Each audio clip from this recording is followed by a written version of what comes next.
पहले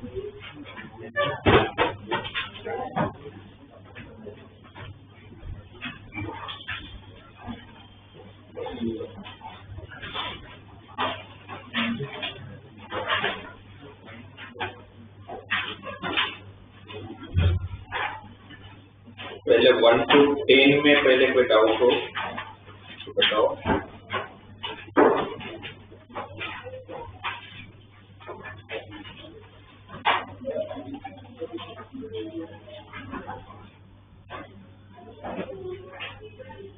कोई नहीं, सारे हो गए थे। 11 to 20 में 13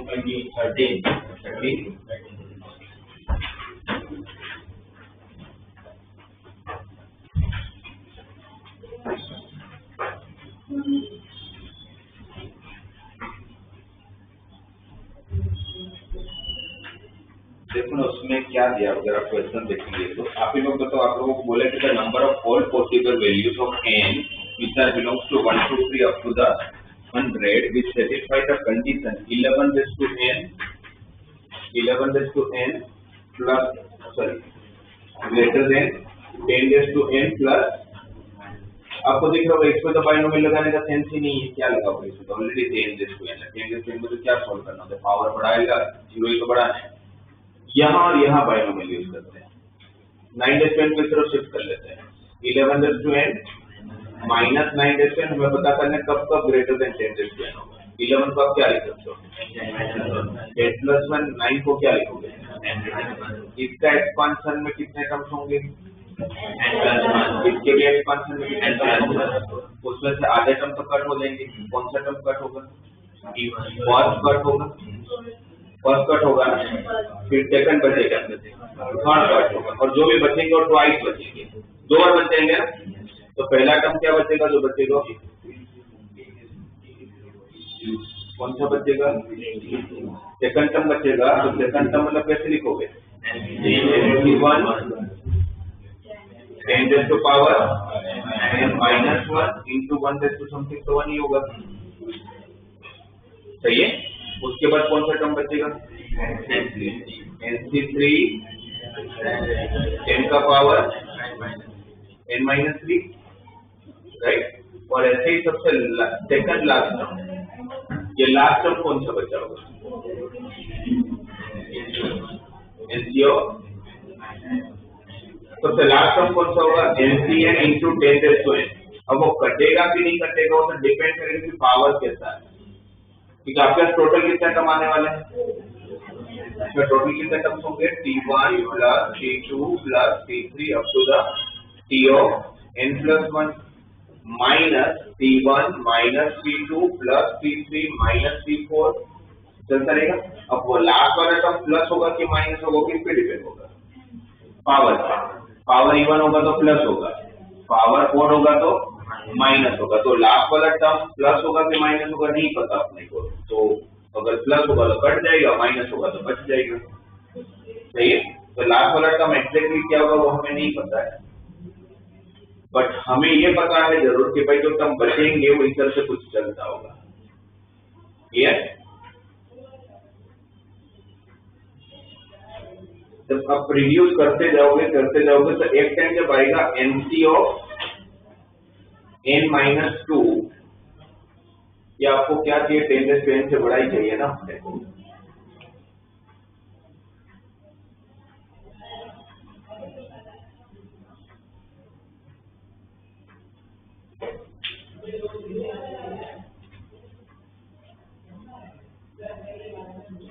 तो इसमें मुझे लग रहा है कि तो इसका ये मतलब इसे भी कर लेंगे, बट कितना करने मुझे लग रहा है कि जरूरत ही नहीं है। ऐसे आप देखोगे तो पता चल जाएगा। 11 raised to मुझे सही है मेथड, पर जरूरत लग नहीं है मुझे आगे बढ़ने की। n को 1 रखोगे तो क्या आएगा? 11 minus 1 9, 11 minus 9 2, सॉरी, तो 2 तो 10 raised to 1 से बड़ा होगा नहीं। n को 2 रखोगे तो यहाँ पर 100 आ जाएगा, यहाँ पर 11 का स्क्वायर 121 minus 81, तो 121 minus 81 100 से बड़ा तो नहीं होगा। अगर आपने 11, अगर आपको 3 रखा, आपको बेसिकली ये पता करना है कि n की कौन सी वैल्यू के बाद ये आंसर इससे बड़ा हो जाएगा, इतना ही तो पता करना। राइट। तो अगर आपका ये एक्सपांशन आ गया तो आपको कौन से टर्म में अगर आप लोग देखोगे तो इसकी वैल्यू इससे बड़ी हो जाएगी। इनको अगर आपने 3 रखा, इनको अगर आपने 3 रखा तो आप लोगों के पास 11 का क्यूब माइनस 3 का क्यूब, यहाँ पर 1000 हो गया होगा, राइट। 11 का क्यूब कितना होता है, अब उसमें से 9 का क्यूब, तो आपको यहाँ पर 1000 आ रहा है। थोड़ी चीजें समझ में आ जाती है कि 11 का क्यूब माइनस 9 का क्यूब 1000 से बड़ा तो नहीं होगा, सही है, राइट। 11⁴ माइनस 9⁴, 11⁴ माइनस 9⁴ करूंगा तो 11 का स्क्वायर माइनस 9 का स्क्वायर इंटू 11 का स्क्वायर प्लस 9 का स्क्वायर लिख सकता हूँ। स्क्वायर माइनस बी स्क्वायर वाली फॉर्मूला, सही है। ये 121, ये 81, तो 121 प्लस 81 202 होगा ना, ये 202 और यहाँ पर आप लोग 10⁴ 10⁴ मतलब कितना हो जाएगा 10,000। तो आपका क्या 10,000 से बड़ा होगा। 11 का स्क्वायर माइनस 9 का स्क्वायर भी क्या होगा, 11 माइनस 9, 11 प्लस 9 से 40, तो 40 इंटू 202 करोगे तो 10,000 से थोड़ी पहुंच रही, 8,000 पे पहुंच रहा है। तो अभी फिर 4 पे भी ये सही नहीं हो रहा है, राइट। अब 5 जब रखोगे तो 5 रखोगे तो 11 का पावर 5 माइनस 9 का पावर 5, और इस तरफ कितना आ रहा है 10⁵ है ना। आपको ये 11⁵ माइनस 9⁵ की आइडेंटिटी आती है, इसका पैटर्न पता है, बीच में से देखकर तो डिस्कस भी हुआ था हमारा। a minus b, a cube minus b cube कैसे चलता है, a minus b a square plus ab plus b square. यहाँ पर a क्यूब था तो यहाँ पर a स्क्वायर से चालू हुआ, a का पावर डिक्रीज होते गया, b का पावर इंक्रीज होते गया, तो a⁵ माइनस b⁵ क्या होगा, a minus b a power 4 plus a cube b plus a square b square plus ab b plus b। a का पावर डिक्रीज होता देगा, b का पावर इंक्रीज होता देगा। तो उसके साथ 11⁵ माइनस 9⁵ क्या होगा, 11 माइनस 9 इंटू 11⁴ प्लस 11 का क्यूब इंटू 9 प्लस 11 का स्क्वायर इंटू 9 का square plus 11 into 9 cube plus 9⁴, और हमें 11 माइनस 9 2 हो जाएगा। 10⁵ कितना होता है 1 लाख। तो आपको बस ये पता करने की इसकी वैल्यू 50,000 से बड़ी है कि नहीं, क्योंकि इंटू 2 तो है, मतलब इतना ही चाहिए कि भाई इसकी वैल्यू 50,000 से बड़ा होगा कि नहीं होगा, इतना पता करना आप लोगों को, राइट। अब इसको जब आप सोल्व करोगे, इसको और इजी क्या कर सकते हैं, इसको सोल्व करना है तो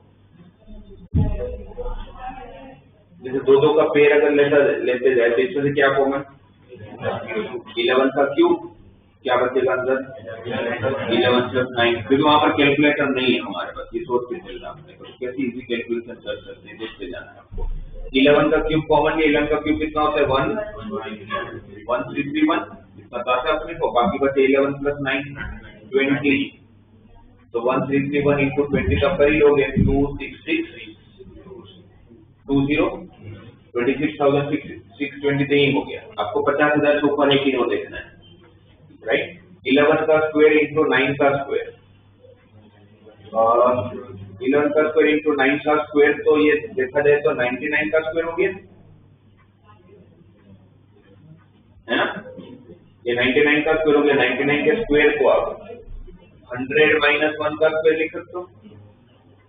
100 माइनस 1 का स्क्वायर करोगे तो 100 का स्क्वायर 10,000 माइनस 200 प्लस 1, राइट। ये 10,001 हो गया, उसमें से 200 आप माइनस कर रहे हो तो 10,001 में से 10,000 में से 200 माइनस करोगे कितना होगा 9,800 प्लस 1, तो 9,801। यहीं पर आपके पास 38,000 तो सही हो गया, ठीक है। अब बचे ये दोनों, इसमें से क्या कॉमन 9 क्यूब, तो क्या बचेगा अंदर 11 प्लस 9 20, राइट। 9 का क्यूब 729, 729 into 20, 729 into 20, 14,580, 14,580 ना। यहाँ पर ही कितना हो चुका था 37 में 14,000 ऐड करोगे तो 51,000 तक पहुंच जाएगा। और आपको 50,000 से पढ़ाई करना, तो मुझे पता चल रहा है कि 5 तक मेरी कैलकुलेशन जब कर रहा हूँ तो ये मेरी लिस्ट से बड़ी हो जा रही है। तो 5 पे अगर बड़ा होगा तो आगे से सबसे बड़ा होगा, फिर ऐसा नहीं कि बीच में कभी अटक जाने वाला है वो।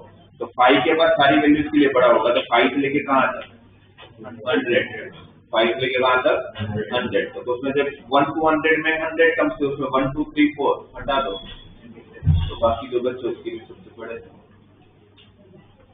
जिसमें मुझे लगता है बायनोमियल यूज करके ज्यादा चेंज बनता नहीं है कुछ। तो ये है कि कैलकुलेशन को कैसे आप सिंपल बनाओगे।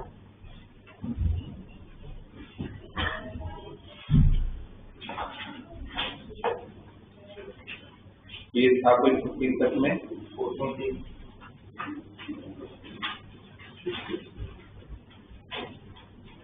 आप लोगों को बीच में आपको याद है मैंने बताया था कि अगर किसी भी फंक्शन की मैक्सिमम या मिनिमम वैल्यू फाइंड करना तो उसका डिफरेंशिएशन जहाँ 0 बनता है वहाँ उसका मैक्सिमम मिनिमम वैल्यू बनता है।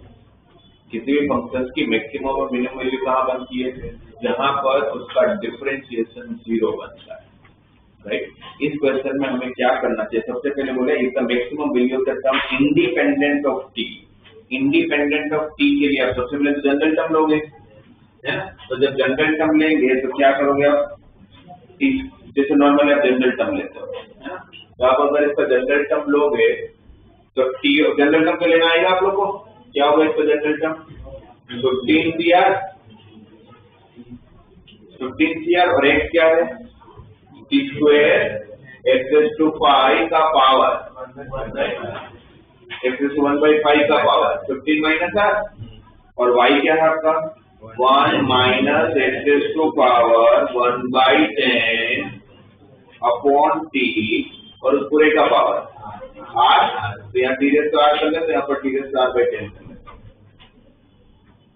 15 x के पावर को अलग किया जाए तो क्या हो गया 15 minus r/5 into 1 minus x का पावर r/10 और t का पावर क्या होगा 30 माइनस 2r और ये t रेज़ टू r ऊपर जाएगा 30 माइनस 3r और ये 30 माइनस 3r को किसके इक्वल होना है r की वैल्यू कितनी है 10, r की वैल्यू 10 हुआ तो यहाँ पर t 11 टर्म हो गया। क्या हो गया 15 x का पावर 20 माइनस 10 5/5 1 और यहाँ पर भी 1, तो सिर्फ इतना ही बचा। इसको मैक्सिमम होना है, इसको मैक्सिमम होने के लिए इसके डिफरेंशियल को क्या होना पड़ेगा 0। 15 की 10 तो कांस्टेंट वैल्यू है, ये क्या होगा x minus x square, bracket open करोगे तो इसका डिफरेंशिएट करोगे तो कांस्टेंट ही रहेगा। x माइनस एक्स स्क्वायर का डिफरेंशिएशन x का डिफरेंशिएशन 1 x का डिफरेंशिएशन x स्क्वायर का डिफरेंशिएशन कौन सी फॉर्मूला लगा x रेज़ टू n का डिफरेंशिएशन क्या होता है nx raise to power n minus 1। तो x का डिफरेंशिएशन 1 होगा, x स्क्वायर का डिफरेंशिएशन तो 1 माइनस 2x आया डिफरेंशिएशन, उसको किसके इक्वल होना है 0। तो 1 माइनस 2x 0 कब होगा जब x इक्वल टू 1/2 होगा। इसकी मैक्सिमम वैल्यू तब होगी जब x 1/2। x को अगर आप यहाँ पर 1/2 रखते हो तो 1/2 इंटू 1 माइनस 1/2 वापस 1/2 1/2 इंटू 1/2 1/4। तो आपकी मैक्सिमम वैल्यू क्या होगी 15c5। 15 की जगह को 15c5 लिख सकता हूँ इंटू 1/4। इसको सोल्व कर लो, जो मिलेगा वो आपका आंसर है। फिर उसको जो भी मिलेगा वो k है, उसको फिर किससे मल्टीप्लाई करने को बोला है 8। ये आपका वैल्यू k है, इसको बोला है कि 8 से मल्टीप्लाई करना है। 15c5 को सोल्व करके इंटू 1/4 कर ले, इसको 8 से मल्टीप्लाई कर लेना। तो ध्यान में रखो किसी भी फंक्शन की मैक्सिमम मिनिमम वैल्यूज वही मिलता है जहां पर इसका डिफरेंशिएशन 0 बने।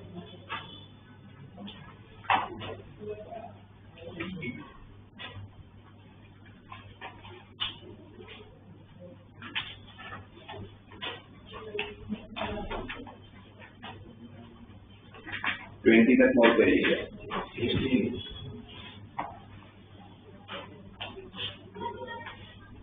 हिंट दे देता हूँ।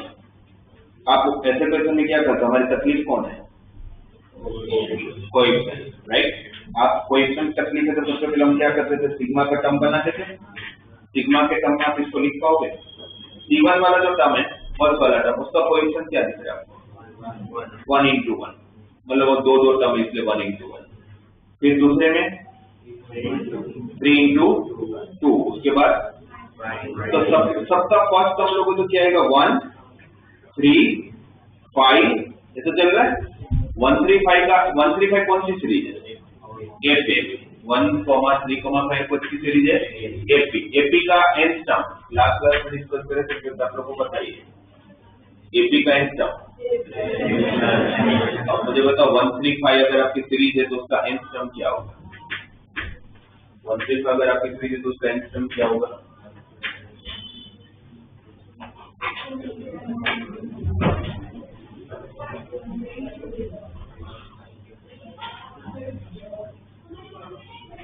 तो देगा ना 1 5, क्या होगा?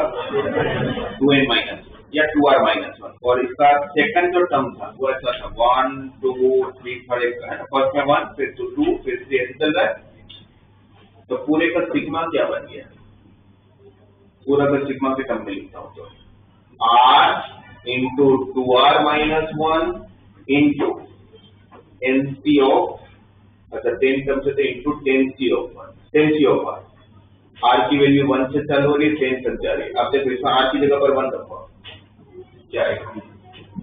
10c1, ये 1, ये भी 1, आपको फर्स्ट टर्म वही देख लीजिए। फिर r को 2 रखो, 2 2 to the 4 minus 1 3, 2 into 3 into 10 3 2। ऊपर वो 10 है ना, लिखा नहीं है वो, मैं मुझे कैसे पता चल रहा है 10 है? तो 1 plus x का पावर कितना दिया हुआ है? 10, तो 10 तक ही जा सकता है वो। यस, तो ये आप लोगों का सिग्मा आ गया। फिर क्या करते थे? आपकी प्रॉब्लम कौन बताइए आप लोगों ने? कोएफिशिएंट। आपकी प्रॉब्लम कौन है? तो हटाना किसको है? r into 2r minus 1। तो पहले ब्रैकेट ओपन करते हैं, ब्रैकेट ओपन करोगे तो क्या होगा? First term twice of r square into 10c of r, दूसरा term r equal to 1 to 10 r into 10c of r। इसका शॉर्टकट आपको पता है, r की वैल्यू 1 है, 1 into 10 से 1 2 होगा, 2 into 10 से, तो आपके पोजीशन 80 में हो तो इसका शॉर्टकट क्या दिया हुआ है? a0 plus an into, तो a0 कौन है? फर्स्ट टर्म का कोएफिशिएंट है, a0 का कोएफिशिएंट, और इसमें c0 है ही, r1 से चालू है, तो फिर a0 को क्या लेना पड़ेगा? c0 है ही नहीं तो उसका कोएफिशिएंट 0 होगा, पर है नहीं तो टर्म तो उसका कोएफिशिएंट कितना? तो a0 आपका 0 है। n मतलब 10 से 10 का कोएफिशिएंट वो कितना होगा? 10 into 2 raised to power तो 9। इसका आंसर तो 10 into 2 raised to 9 है। इसकी प्रॉब्लम है r स्क्वायर हम बहुत बार हटा चुके हैं, कैसे हटाते हो? r into r plus 1, sorry r minus 1 plus r, ऐसे करते हो ना, क्योंकि r square minus r plus r का कट हो जाएगा, वापस r स्क्वायर आ जाएगा। फिर r को r minus 1 into 10c of r plus 2 time r into 10c of r, तो 2 time r into 10c of r एक plus 2 time r into 10c of r, तो यहाँ पर minus 1 time r into 10c of r, तो इसको साथ ही कर देते हैं। ये माइनस 1 टाइम तो उसमें 2 टाइम ऐड करोगे तो प्लस 1 टाइम बचेगा, और इसको अब हटाना है, इसको r into r minus 1 को कौन हटाएगा? इसको कैसे हटाएगा? 10 factorial divide by r factorial, r factorial को क्या लिखोगे? r into r minus 1, r into r minus 1 into r minus 2 factorial into 10 minus r factorial कर दिया।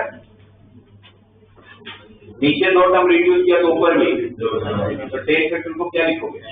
10 into 9 into 8 फैक्टोरियल, ये किसकी फॉर्मूला बने? 80 ऑफ r माइनस 2 और ये 10 9 जा 90 90 into 2 180 सिग्मा ऑफ 80 ऑफ। अब r 1 से चालू रहा था, 5 चालू रहा होगा 2 से, तो 2 से 10 के लिए 80 ऑफ r माइनस 2 की वैल्यू 2 raised to 8, तो दोस्तों आइडेंटिटी हो गया 80 0 plus 81 plus 82 कहाँ तक? 88 तक। तो पूरा आंसर कितना है? 180 into 2 raised to 8 plus 10 times 2 raised to 9, right. अब यहाँ पे कॉमन क्या है? 2 raised to 8 कॉमन निकल रहा है into 10, तो क्या बचेगा यहाँ पर? 80 प्लस 2, ये 20 हो गया। उस 20 में से 2 इसको दे दो, 2 raised to 9 हो गया into 2 बचा। 20 में से 2 इसको दे दो, 10 बचा ना, 10 into 10 100। ये आपका लेफ्ट हैंड साइड का आंसर है। राइट हैंड साइड को सिग्मा बताओ मेरे को। राइट हैंड साइड का सिग्मा बताइए, बाकी सब मैं कर दूंगा। कैसा है उसका पैटर्न के देखिए। C0 के नीचे क्या है? 1।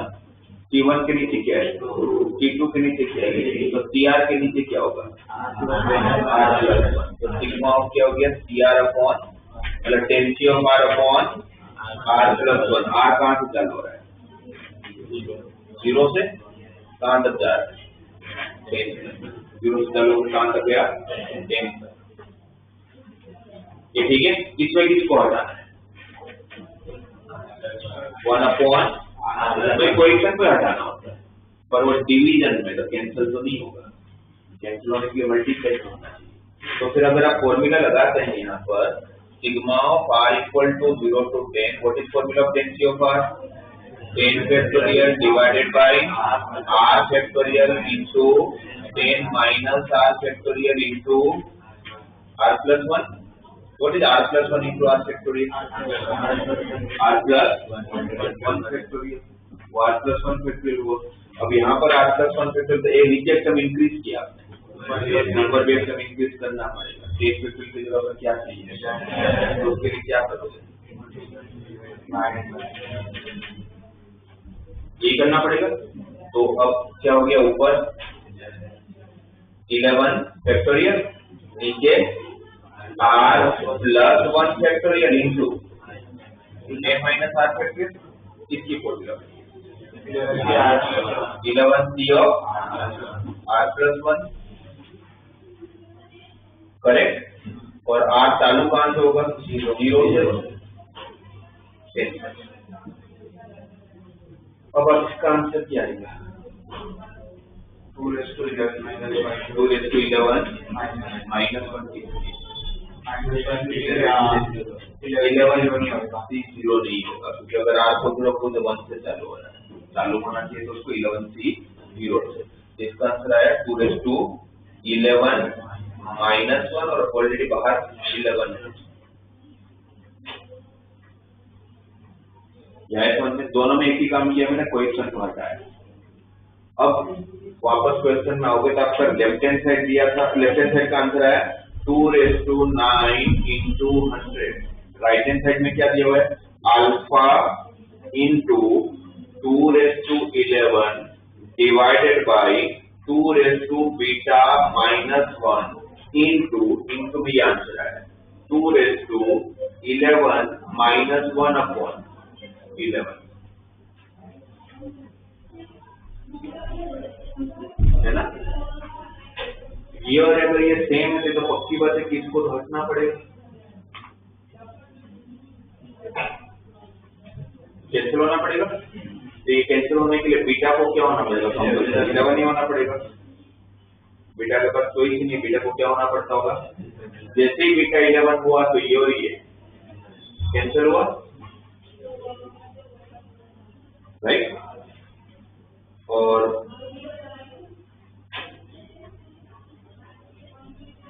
अब आप लोगों को कंपेयर करोगे तो यहाँ पर 2 raised to 9 है, यहाँ पर 2 raised to 11 है। इसको मैं 2 raised to 11 बना सकता हूँ, यहाँ से 4 दे देता हूँ इसको, 4 दे दूंगा तो क्या होगा, और 4 दिया तो बचा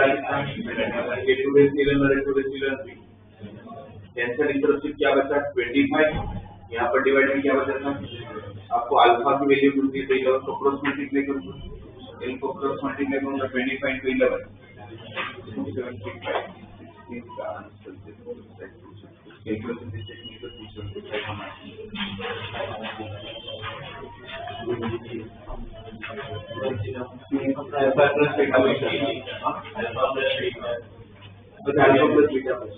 alpha to 85 alpha plus beta, sorry 275 alpha plus beta again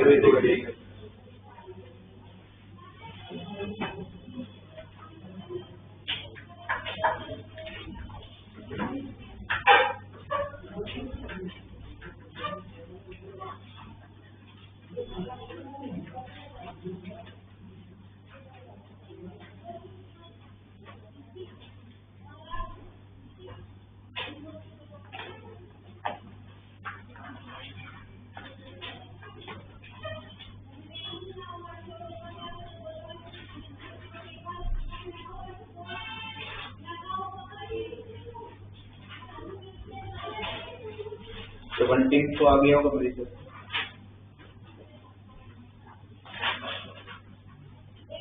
कौन से इसमें 18 से सेट आउट होगा, 19 आ गया होगा है ना, 19 आ गया तो जो 40 से 0 को 41 से 0 लिख के वो प्रॉपर्टी बन जाएगी, 20 सेट आउट होगा तो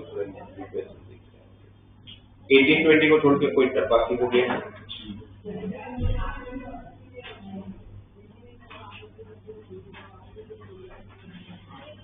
ठीक है, नेक्स्ट क्लास में इसके 18 20 कर लेंगे, बच्चों दो थोड़े लेंथी और कुछ नहीं है,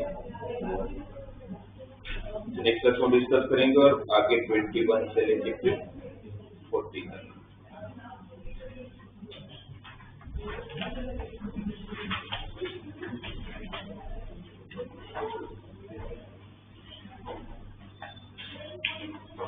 इसका सिर्फ एक क्वेश्चन में तो बता दें, क्वेश्चन दिख रहा है कि आप लोग कैसे सोचते हो 48 वाला कैसे सोचते हो ये बेटा लोग पीटी से ऐसा नहीं हो जाना पड़ेगा, कैसे करेंगे उसको 64 into 32 into 32 और किससे डिवाइड करना है 9 ये रहने देते बस कैसे सीखते रहे।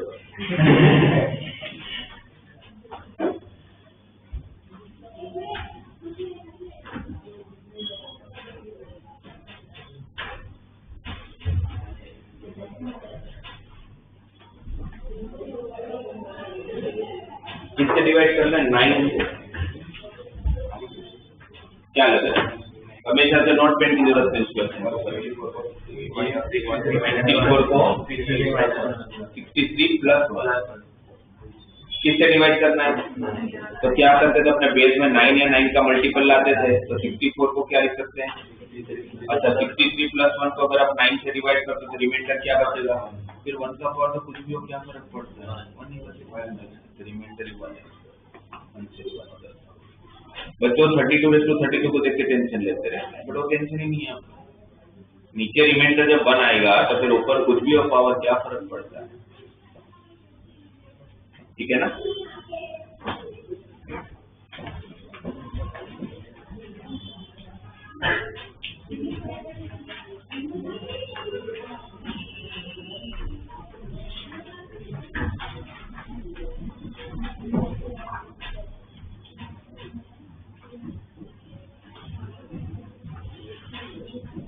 लास्ट क्लास में हम लोगों ने सीक्वेंसिंग सीरीज को एक बार डिस्कस करना चालू किया था, इसको हमने इतना डिस्कस कर लिया था किसी भी अच्छा सीक्वेंस और प्रोग्रेशन में क्या डिफरेंस होता है, सीक्वेंस का जब पैटर्न बनता है तो सीक्वेंस को बोलते हैं प्रोग्रेशन, राइट। उसमें फिर अगर किसी भी मैथमेटिकल सीक्वेंस का अगर मेरे पास Sn हो, sum of first n terms और Tn निकालना हो तो Tn equal to S of n minus S of n minus S of n minus S of n minus, ठीक है। और फिर हमारे 3 प्रोग्रेशन है हमारे सिलेबस में। एपी हमने स्टार्ट किया था, एपी की 3 प्रॉपर्टीज मैंने बताई थी, याद करवाई थी, और सब कोई पता है।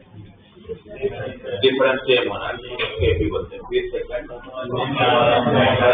टर्म का एडिशन सेम होता है। थर्ड सेम नंबर से अगर कोई भी ऑपरेशन करे, ऑपरेशन भी plus minus multiply divide by AP, सही है, राइट। और उससे हमने टीएन की फॉर्मूला में पता है a plus n minus 1 into t, S n हमें पता है 2 form n/2 into first term plus last term, या तो फिर n/2 into 2a plus n minus 1 into. फिर हमने लास्ट क्लास में जाते जाते क्लास खत्म करते करते मीन डिस्कस किया। किसको मीन बोलते हैं आप लोग? एक्चुअली फर्स्ट और लास्ट के बीच में जो भी है वो सारे के सारे मीन। तो अगर आपको 10th मीन फाइंड करना तो कौन सा टर्म? 11। 10th मीन फाइंड करना तो कौन सा टर्म लेना है? 11, राइट। फिर आप लोगों को मीन के बाद कभी भी अगर एजम्पशंस लेना पड़े, जैसे मुझे बोला जाए कि मेरे पास एक एपी की सीरीज है जिसमें बोला कि there are 4 terms which are in, या 3 टर्म्स लेते हैं, there are 3 terms which are in AP, उस addition is already given 10, right. और दिया हुआ है कि उसका एक्सट्रीम वैल्यू का प्रोडक्ट 100 दिया हुआ है, कुछ बिट्स दे रखे हैं। क्या क्या दिया हुआ है? There are 3 terms which are in AP, उस addition is given 9, and extreme number जो भी होगा उसकी प्रोडक्ट को 100 दिया हुआ है। तो कुछ बोला जाते को तीनों टर्म्स लिख दो, तीनों टर्म्स लिख देना। तो अगर मुझे एपी के 3 टर्म्स अगर अज्यूम करना है तो आप कैसे अज्यूम करते हो? आपको 3 टर्म एपी के लेना है तो आप कैसे लेंगे? a प्लस बी, और दूसरा टर्म अब a प्लस 2b लगेगा, बट बेटर क्या है? उससे क्या बेनिफिट होता है कि एडिशन जब करते हो, एडिशन दिया हुआ है, अब एडिशन दिया है 9, जिसका तीनों का एडिशन करने पर डी कट हो जाएगा। अगर आप a प्लस 2d लेते तो मेथड सही है, बट डी कट नहीं होगा। तो आपको इस तरह से कंसिडरेशन करना चाहिए कि जब आप एडिशन लो ना तो डी कट हो जाए। तो इस केस में क्या होगा? फिर तीनों का एडिशन 9 दिया हुआ है तो 3a इक्वल टू 9, तो a equal to extreme value a minus d और a प्लस डी, उसका प्रोडक्ट 100 दिया हुआ है। मैंने ऐसे कुछ भी लिया हुआ है, इसलिए आप लोगों को a की वजह 3 रखोगे तो 3 का स्क्वायर 9, 100 इस तरफ देगा तो माइनस, और डी स्क्वायर माइनस 91 आ रहा है, किसी का स्क्वायर थोड़ी नहीं। ये मैंने ऐसे कुछ भी रैंडमली कुछ भी नंबर ले लिए इसलिए समझ रहा है, अदरवाइज ऐसा नहीं हो रहा होगा। तो आप लोगों को फिर वो कोई इन्फॉर्मेशन दिया होगा, ए मिल गया और एक इन्फॉर्मेशन होगा तो डी भी मिल जाएगा। मुझे चाहिए तो 2 ही चीजें, एपी का कोई भी क्वेश्चन करना मुझे 2 ही चीजें चाहिए, ए एंड डी, और कुछ चाहिए। ये मेरी मिनिमम रिक्वायरमेंट, ठीक है। 5 टर्म अगर कभी अज्यूम करना हो तो कैसे याद ध्यान में रखना है, डी कट होना चाहिए। ए माइनस डी, ए माइनस डी, ए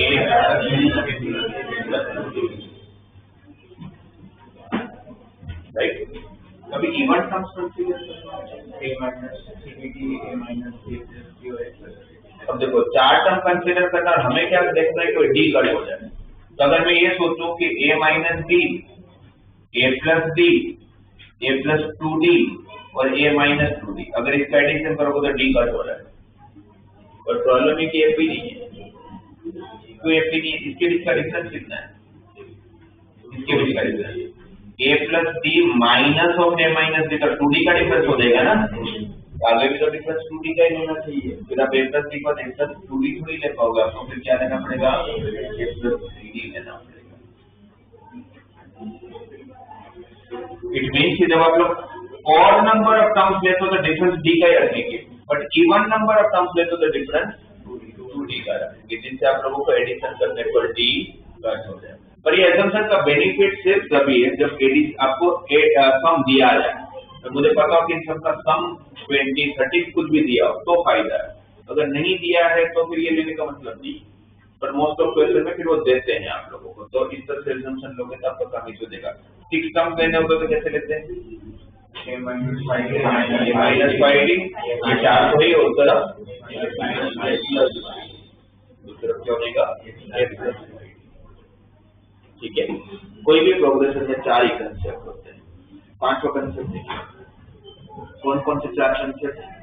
पहला उसका ओबीसी के प्रोग्रेशन के बारे में पता होना चाहिए, उसकी प्रॉपर्टीज पता होनी चाहिए कि भाई कैसे काम करता है, डिफरेंशियल रेशियो से वो सब पता होना। उसके बाद सिर्फ 4 ही चीज, उसका एन सम आपको फाइंड करना आना चाहिए, उसका सम ऑफ एन टर्म्स आपको फाइंड करना आना चाहिए, मीन क्या होता है ये पता होना चाहिए, और उसका लास्ट जो होता है वो मीन होता है, और उसमें एजम्पशन जैसे कैसे लिया जाता है कि जिससे आपका कैलकुलेशन सिंपल हो जाए वो पता होना चाहिए।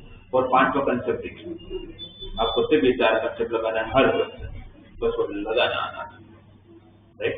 अगर आपको बोला जाए कि आपके पास एक एपी है, आपके पास एक एपी है, उसका एम सम की वैल्यू 1/n है, उसका एम सम की वैल्यू 1/n है, उसी एपी का एन सम की वैल्यू 1/m है, और मुझे पूछा जाता है उस एपी का mn सम की वैल्यू क्या होगा। ये तो 10 सम है, अभी तो 10 के कंसेप्ट पूछ रहा हूं आपको, क्वेश्चन करते थे आप टेंशन आ जाता है। एम सम आपको 1/n दिया हुआ है, एन सम आपको 1/n दिया है, आपको mn सम फाइंड करना है। क्या करेंगे, अगर एपी में चाहिए क्या होता है हमें कोई भी क्वेश्चन के लिए, ए एंड टी, और दोनों नहीं है, अभी तो नहीं है, पर दोनों निकाल सकता हूँ, ये दो रिलेशन है। How to write m sum, a plus n minus 1 into t equal to 1/n, और tn सम क्या होगा, a plus n minus 1 into t equal to 1/n।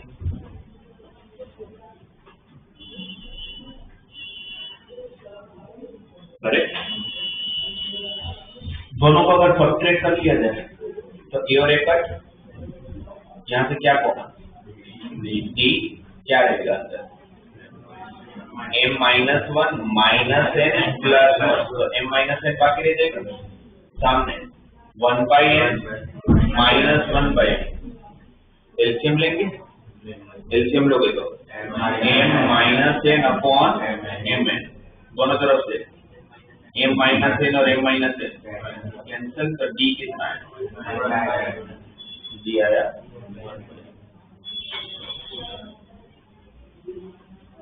Correct.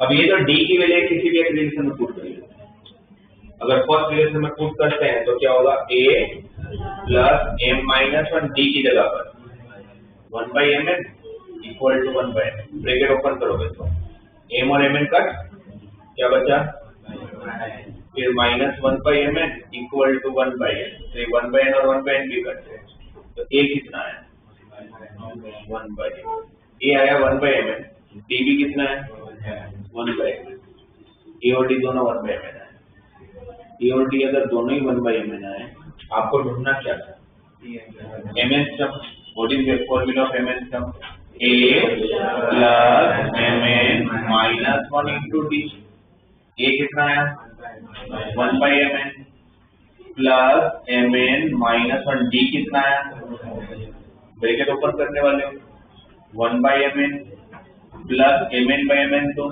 1 minus 1/mn, तो प्लस 1/mn और माइनस 1/mn, आपकी mn सम की value 1, series की mn सम की value 1। तो यहाँ पर कुछ भी चेंज कर दे, क्या फर्क पड़ता है, वैल्यू सी तो चेंज करेगी, आपको बस ए और डी चाहिए, ए और डी मिला आपको समझ जाएगा,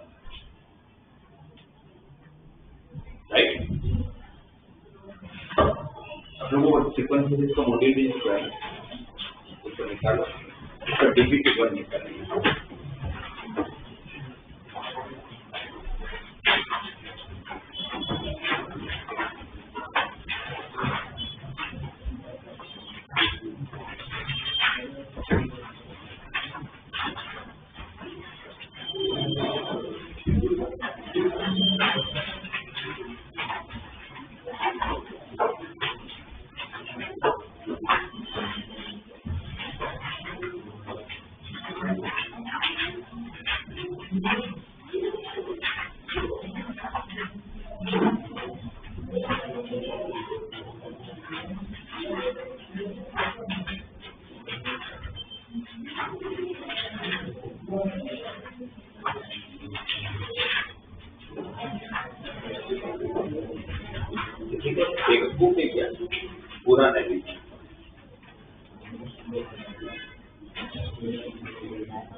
पहले चेक करो इस टाइप के क्वेश्चन नंबर 24।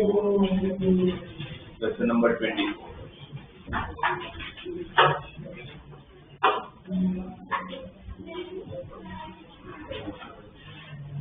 क्वेश्चन नंबर 24 में आप लोगों को दिया था ratio the sum of n terms of 2 AP is 7n plus 1 upon 4n plus 27। तो पूछा है find the ratio of that 11 term. दो अलग अलग एपी, दोनों एपी का फर्स्ट n टर्म्स का रेशियो दे दिया है। एपी क्या है नहीं पता, ए नहीं पता, डी नहीं पता, कुछ नहीं पता। बस एक चीज जो मुझे पता है कि पहले एपी का n टर्म्स का एडिशन, दूसरे एपी के n टर्म्स का एडिशन का ratio is 7n plus 1 divided by 4n plus 27 है। अगर ऐसा है तो उस एपी के 11 टर्म का, दोनों डिफरेंट एपी का 11 टर्म का रेशियो कितना होगा? एसएन की फॉर्मूला क्या होती है? n/2 2a plus n-1 into d, 2a plus n-1 into d। नीचे भी ऐसे ही चाहिए तो उसका भी फॉर्मूला n/2 इंटू, बस दोनों का फर्स्ट टर्म अलग होगा तो मैं कैपिटल ले लेता हूँ, दोनों में डिफरेंस अलग होगा पर दोनों में एक चीज सेम है, नंबर ऑफ टर्म्स, दोनों में n टर्म्स के एडिशन की बात होगी और दोनों का a और d अलग होगा तो कैपिटल ले कैपिटल ले एरिया इज इक्वल टू क्या दिया है 7n plus 1 upon 4n plus, तो देखा जाए तो ये और ये कट, ये गिवन है, ये गिवन है, राइट? ये हमें दिया और हमें ढूंढना क्या है? 11 टर्म का रेशियो क्या ढूंढना है? तो 11 टर्म की फॉर्मूला a plus n/d, नीचे capital A plus 10 capital D, दोनों का a और d अलग है। ये पता करना है, ये दिया हुआ तो अभी जो दिया हुआ उसको यूज करना चाहिए। इसको यूज करते हैं, इसको कैसे यूज करेंगे? ये है, ये पता करना है। पहले तो दोनों का अगर कंपेयर करें तो सबसे पहले एक चीज का सबसे पहला डिफरेंस दिखा कि यहाँ पर 2a है और यहाँ पर a। तो अगर मुझे रेशियो पता है और ये रेशियो चाहिए तो इसको इसके टर्म में लाने की ट्राई करते हैं। तो सबसे पहला टर्म क्या कर लेते हैं, यहाँ पर अकेला a चाहिए तो 2 से डिवाइड कर लेते हैं, क्योंकि मुझे यहाँ पर a और ये a अकेला चाहिए। तो क्या कर लेते हैं, ऊपर नीचे 2 से डिवाइड, 2 से डिवाइड करोगे क्या आएगा, ये a plus n-1/2 into d, और नीचे क्या आएगा capital A plus n-1/2 into capital D। सामने तो जैसा है वैसा ही रहेगा। अब दोनों तरफ कंपेयर करो, ये और ये तो मैच हो गए। तो यहाँ पर जो ये n-1/2 है जो आपका कोएफिशिएंट है d का, उसको किसके इक्वल है? तो भाई कंपेयरिंग बोथ द रेशियो मुझे समझ में आ रहा है कि n-1/2 को किसके इक्वल होना पड़ेगा? 10। n-1/2 अगर 10 है तो n कितना होना पड़ेगा? 10 को जैसे ही मैं 21 रखूंगा यहाँ पर तो यही एक दूसरी मिल जाएगी, सही है। और अगर n को आपने 21 रखा तो ऐसा थोड़ी किसी भी तरह रखना पड़ेगा, यहाँ पर रखना पड़ेगा। 21 रखा मैंने, 21 रखते ही 10 हो गया, 21 रखते ही नीचे भी 10d हो गया, और 21 यहाँ रखा तो 21 यहाँ पर भी रखूंगा, है ना। तो 21 into 7 कितना होता है? 147 plus 1 140, और 21 यहाँ रखा तो 84 ना, 84 plus 27 111। ये अपना आपको 10 टर्म का रेशियो चाहिए, 10 टर्म का रेशियो मिल जाएगा। तो सिर्फ हमने ये किया कि दोनों का रेशियो को कंपेयर। यहाँ पर अगर 13 टर्म का रेशियो चाहिए तो तब क्या करते हैं? m प्लस 13 टर्म का रेशियो a प्लस, तो इसको n-1/2 को किसके साथ इक्वेट करना है? l के साथ करता है ना, फिर n आपका 25 हो जाएगा। जैसे जब भी क्वेश्चन आए तब रेशियो कर लिया तुरंत हो जाएगा।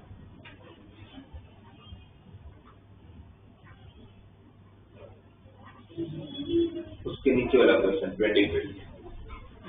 तो 25 करने से पहले मुझे एक नॉलेज आपसे चाहिए होगा कोई भी रेगुलर पॉलीगॉन हो, कोई भी रेगुलर पॉलीगॉन, सपोज मैं आपको बोलूं कि मेरे पास एक हेक्सागोन है, ठीक है, एक रेगुलर हेक्सागोन है।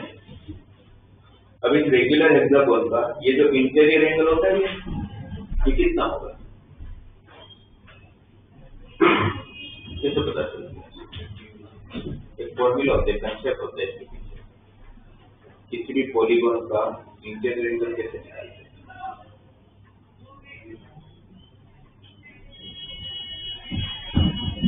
रेगुलर पॉलीगॉन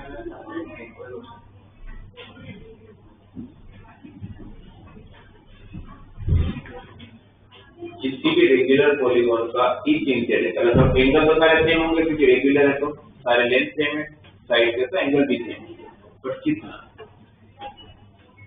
कभी बोलते सर 60 डिवाइड बाय 6 कर, ऐसे नहीं होता, इसका एडिशन 360 होना जरूरी नहीं है, राइट? कैसे करते हैं इसका? 2n, ये ध्यान में रख लेना, 2n - 4 बाई n into 90। अगर नहीं पता है तो पता होना चाहिए, नहीं पता तो इसको ध्यान में रखो। किसी भी पॉलीगॉन का, रेगुलर पॉलीगॉन का कोई भी इंटीरियर एंगल फाइंड करना हो तो आप इसको यूज करिए, 2n - 4 by n into 90, where n is number of sides, n is, जैसे ये हेक्सागोन है इसमें कितने साइड है? 6, यहाँ पर 6 रखोगे तो 6 हो जाएगा, 12, 12 - 4 8, 8 by 6, 90 by 6 15, 15 into 8 120, इसमें की हर एंगल 120, हर एंगल 120। ऑक्टागोन होता तो इनको क्या रख लेता? 8, ऑक्टागोन होता तो इनको क्या रख लेता? 8, डेकागोन होता तो इनको क्या रख लेता? 10। ये एक इंटीरियर एंगल है। और अगर मैं आपसे फिर बोलूं कि सम ऑफ ऑल इंटीरियर एंगल्स क्या हो जाएगा? मतलब कोई भी पॉलीगॉन इसका एक कितना है? 120। अगर हेक्सागोन तो एक 120 है तो सारे 120, तो उसका टोटल कितना? 120 into 6, सही है ना? 120 into 6। तो अगर n साइडेड पॉलीगॉन होगा तो ये अगर 1 है तो into n, हेक्सागोन होगा तो into 6 करता, ऑक्टागोन होगा तो into 8 करता, डेकागोन होगा तो into 10 करता, तो n साइडेड पॉलीगॉन होगा तो into n करूंगा, तो ये n और ये n चलो देखो तो सम कितना होगा? 2n - 4।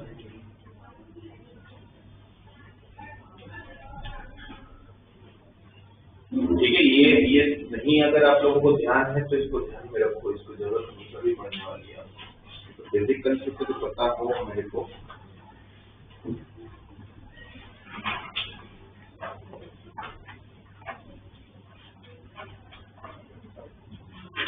इसकी जरूरत सबसे पहले तो मुझे यहाँ पर दिखते है क्वेश्चन में, क्वेश्चन नंबर 25।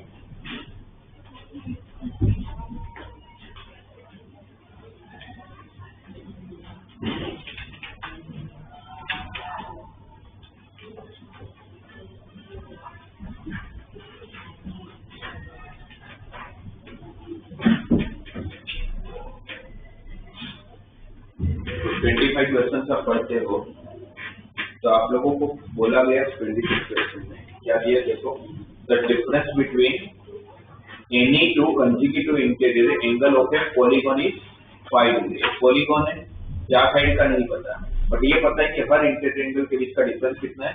5 डिग्री। अगर एक डिग्री अगर 10 है तो दूसरा 15 है, उसके बाद 20 है, उसके बाद 25 से चल रहा है।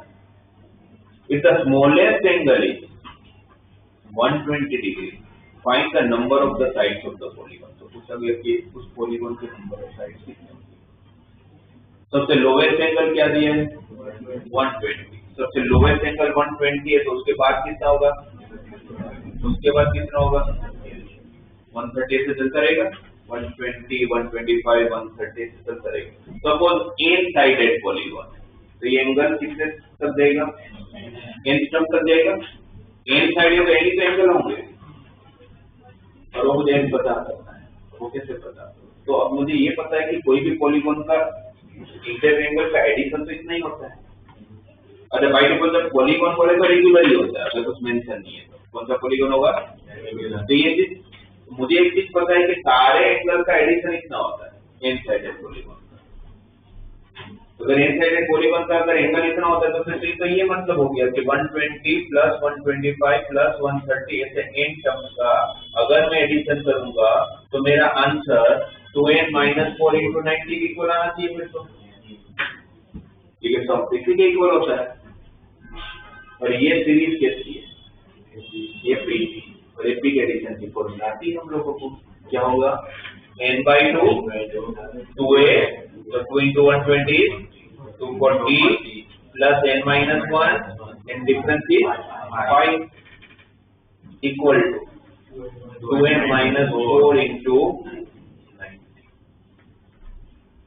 इसको सॉल्व कर लेते हैं। पहले यहाँ से क्या कॉमन है, 5 कॉमन ले लेते हैं, जितना कॉमन उतना तो कॉमन ले लेंगे। 5 कॉमन लोगे और 5 हमने डिवाइड कर लोगे तो 80 बचेगा। यहाँ पर 5 कॉमन ले तो क्या बचेगा, यहाँ पर 40 ना, तो यहाँ पर n - 1 ये जो डिवाइड बाय 2 था 2 को सामने दे देता हूँ तो क्या होगा, यहाँ पर 18 बचा था, जैसे 18 बचा था वो 5 से बाकी हुआ और फिर 2 मल्टीप्लाई में तो 36 होगा। 36 × 2n 22n 36 × 2n 72n और माइनस 36 × 4 144 48 - 1 47 ब्रैकेट ओपन करूंगा तो n² plus 47n - 72n 47n - 72n minus 35n 35 होगा ना, ये 25 होगा, 25 होगा, 25 होगा n² - 25 144 उत्तर गया तो माइनस 144 का ये क्वाड्रेटिक इक्वेशन इसके फैक्टर दिख रहे 16 9 जब 144 होता है 16 + 9 25 होता है। इसके दो फैक्टर कौन से n - 16 and n - 9 = 0। तो इनकी दो पॉसिबिलिटी है, कौन कौन सी, 16 और 9। जब मैं 9 पे ही मेरा आंसर मैच हो जाए तो मैं 16 तक थोड़ी जा रहा हूँ, है ना। -24 है ना, 48 - 1 47 तो n की दो वैल्यू है आपके पास 16 और 9। जब मेरा 9 टर्म्स का एडिशन अगर एक तो साथ मैच हो रहा है तो मैं 16 तक गया ही नहीं होगा, तो मेरा आंसर कितना देगा n = तो अगर आपको ये नहीं पता हो तो इक्वेशन ही नहीं बनेगा, तो ठीक है बच्चे सामने पता इक्वेट करने के लिए पता होना चाहिए। तो ध्यान में रखेंगे हम कोई भी पॉलीगॉन का हर एंगल का एडिशन अगर चाहिए तो किसके बराबर 2n - 4 into इसमें समझो जो लास्ट होएगा, जो लास्ट टर्म होएगा वो भी तो 120 से कॉन्सेक्यूटिव होएगा। तो जैसे जो लास्ट आएगा लास्ट एंगल आएगा तो सर पॉलीगॉन क्लोज है तो फिर सर वो भी तो कॉन्सेक्यूटिव होगा ना 120 से, और इसमें एनी 2 होगा। मतलब सर समझो अगर नहीं क्या बोला कौन सा पूछ रहे आप, वही क्वेश्चन बोले the number of find the number of sides of the polygon. हाँ सर, लेकिन जैसे समझो सर 120 है और जो लास्ट आपका एंगल है समझो फॉर एग्जांपल 149 तक का जो भी एंगल आएगा, हाँ तो सर वो दोनों तो कॉन्सेक्यूटिव होंगे, तो सर उन दोनों का डिफरेंस तो 5 डिग्री में होगा, तो ऑब्वियसली नहीं होगा, तो भी नहीं होने वाला है। ऐसे कभी भी पॉलीगॉन में नहीं होगा। जो क्लोज फिगर है वो तो आप कोई एक ही ऑर्डर में देखोगे, ऐसा नहीं होगा कि 120 पे अगर वो खत्म हो गया तब वो फिर वहां खत्म हो गया।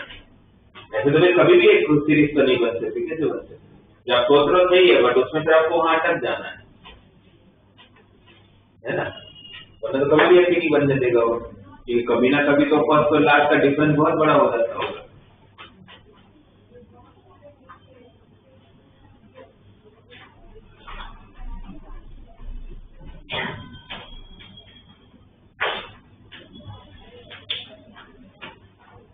क्वेश्चन नंबर 10 कैसे करोगे?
थ्री नंबर लेने कौन सी लेने वाले हो? ये वाला तीनों का एडिशन 3 है, कितना दिया है? 21। तो ए कितना हो गया? 7। ए अगर 7 हो गया तो तीन टर्म कौन से हुए? 7 माइनस डी, 7 प्लस डी, और उसका प्रोडक्ट कितना दिया है? 315। तो तीनों का प्रोडक्ट क्या दे रखा है? तो आपको किसकी वैल्यू मिल जाएगी? डी की।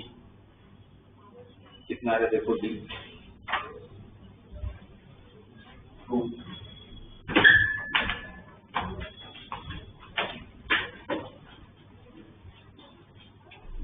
अपने तीन टर्म लिए 7 माइनस डी, 7 प्लस डी, जो किसके बराबर है? 315। ये है ना 7, ये 7 माइनस डी, 7 प्लस डी, तो कितना हो जाएगा? 49 माइनस डी स्क्वायर। ये 7 डिवाइड में गया, 7 डिवाइड में देगा तो कितना होगा? 45। तो डी स्क्वायर कितना होगा? 4। अब डी 2 आएंगे, हमेशा डी 2 आते होंगे। डी की 2 वैल्यू है, कौन कौन सी? +2 और -2। वो 2 इसलिए आते हैं और आने भी चाहिए। अब जैसे D2 रखा आपने तो आपके टर्म क्या होंगे? 5, 7, 9। अगर 5, 7, 9 अगर एपी में तो 9, 7, 5 भी एपी में ही है, तो उसमें D-2 हो जाता होगा।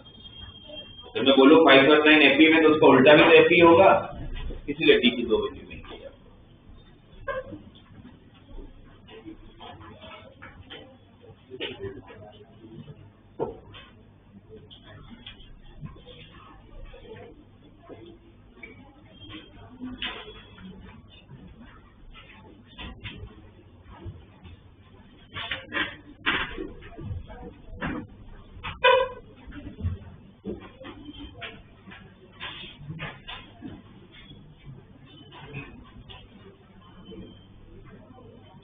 आप लोगों को वो ये समझ आया ना डी की वैल्यू 2 क्यों मिली?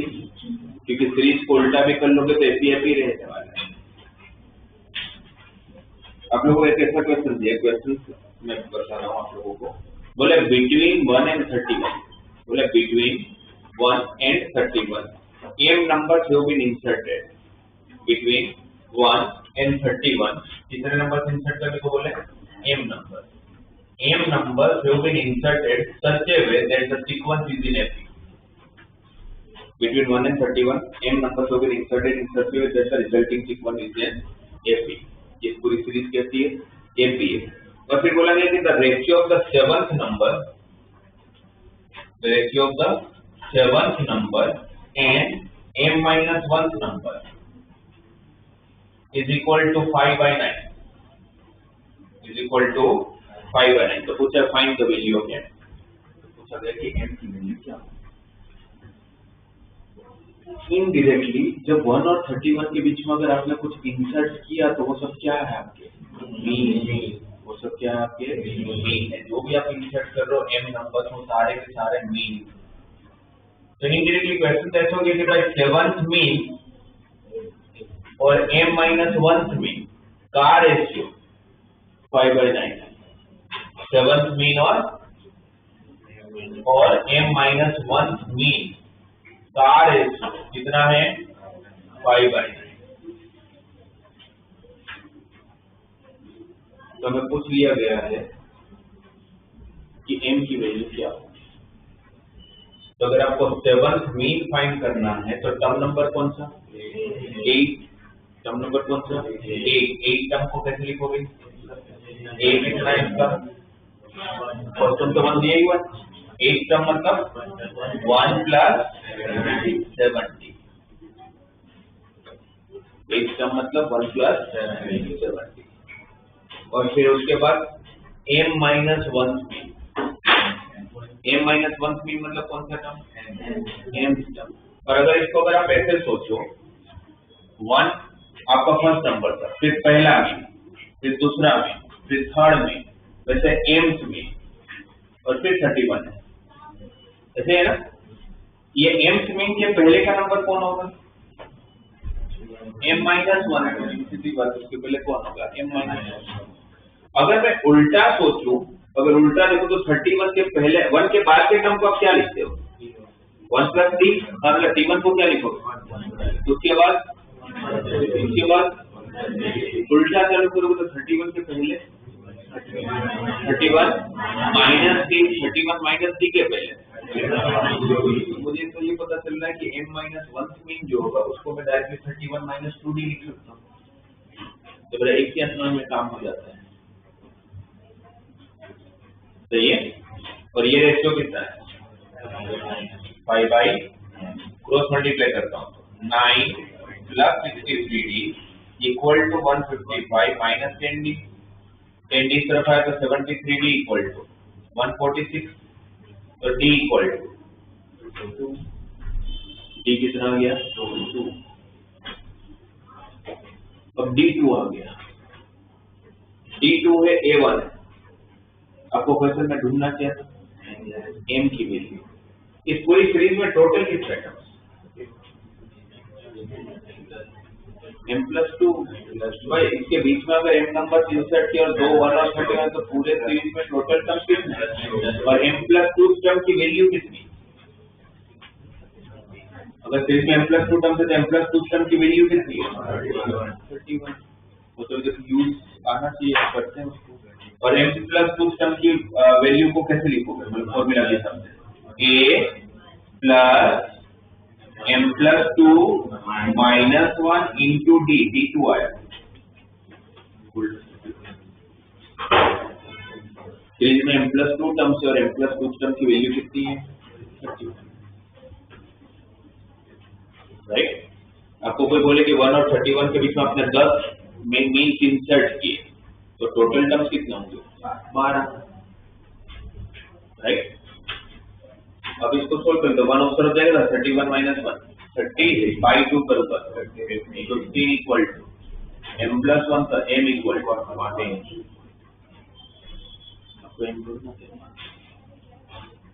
तो कहीं पर भी अगर मीन्स बोला जाए या फर्स्ट और लास्ट में इसमें इंसर्ट करने की बात देखो कोई भी टर्म, तो मतलब वो आपके मीन्स है, और 7th मीन तो 8th टर्म, 10th मीन तो 11th टर्म, क्लियर।